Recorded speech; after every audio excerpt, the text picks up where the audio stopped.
What's up, y'all? I hope your day is ending on a positive note. But, before I get into it, I got to remind you make sure you're doing your gratitude and thanking the Most High for all the things that you do have and all the things that He has done. And then, secondly, make sure you affirm yourself and telling yourself how much you love yourself, how incredible you are, how beautiful you are, and whatever else that it is that you need to tell yourself to feel like the highest, flyest version of yourself. But I wanted to get into the topic of friendships today, mostly because I was reading the lyrics to the Houdini song Friends, and in that first verse, it was really deep. And I know the lyrics for the most part, but I don't think I've really ever paid attention to them and took them in like I did when I read it. And in the first couple of lines, he's basically coming out the gate talking about how friendship is something too hard to defining who is a friend and what that friend is, and that even the dictionary has a hard time defining what a friendship is. And in conclusion, like, we kind of make our own definition of what a friendship is. And a lot of that is true, and a lot of that has to do with our own attachments, our own traumas, our own healings.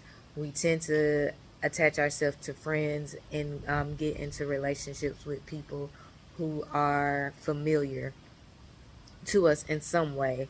And a lot of that familiarity comes from our family. So if you have like childhood trauma with family, with your daddy, with your mama, then a lot of your relationships are going to start playing out that over and over again.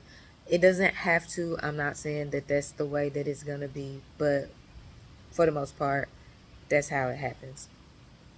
And so with friendships, you have to be very, very careful with who you are allowing in your life, especially if you're one of those people who's on a journey to do big things, whether you're in music, whether you're in film, whether you're in podcasting, um, painting, photography, or whatever it else that it is that you're into.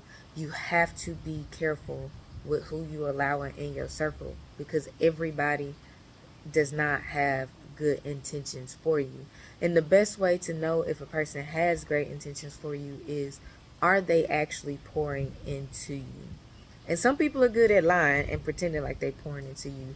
They'll do the bare minimum of what they can do, and we think like, oh man, oh yeah, I needed this. This person's got my back. But really, you kind of need a you in your circle, somebody who's going to look out for you like you look out for you. And you have to know when that person is being real and when that person is being authentic. One thing I see a lot of times, especially for creatives and people who are doing okay and being are pretty successful, even if it's just in a popularity sense, they may not see the money coming from it, but they're getting popularity. That is that's a trap. That's a treadmill, because what happens is these people attach ourselves to us. I'm sorry, yeah, they attach themselves to us under the guise of help, and sometimes it looks like they have more.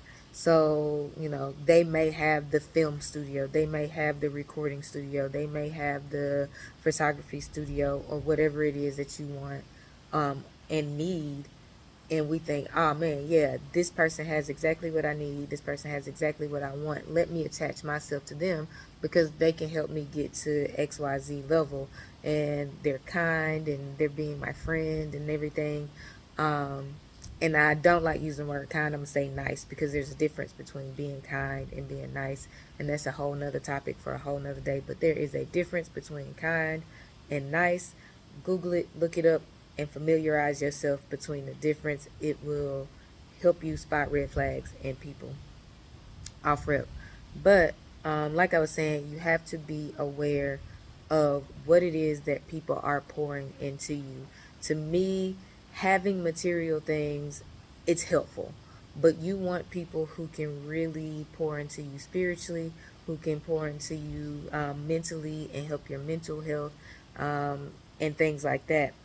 If you are around people and your lifestyle has become more unhealthy, so you may have been dieting and eating healthy, but all of a sudden you get around some people and it's like you now on a Hennessy and lemon pepper wing diet and you picking up white weight like crazy, you're probably around people that are unhealthy for you, because healthy people will, especially if that's already your journey, healthy people will not encourage you to get off of that path.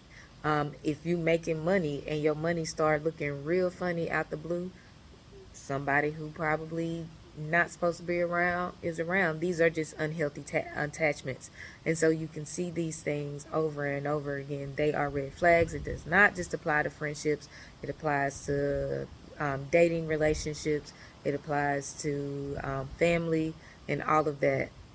People, just because they have a particular title that they hold in your life, does not mean that they are healthy and that they're doing the work to be a healthy person and becoming the best version of themselves. So, with that being said, take inventory of your relationships, of your friendships.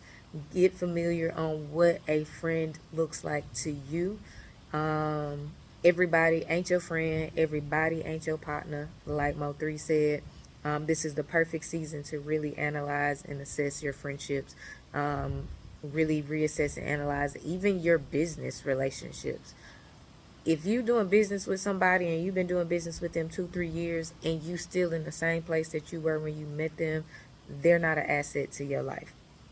It is okay to switch it up. You should always see forward progress and movement in your relationships. Healthy relationships always, always, always help you move forward to your intended destination. So I'm going to leave it right there. As always, make sure you're spreading love, kindness, peace, joy, and all of those things. You never know what a person is going through, and your love, your kindness, your peace, your joy just may be the ripple effect to spark the change in your community. Until next time, peace out.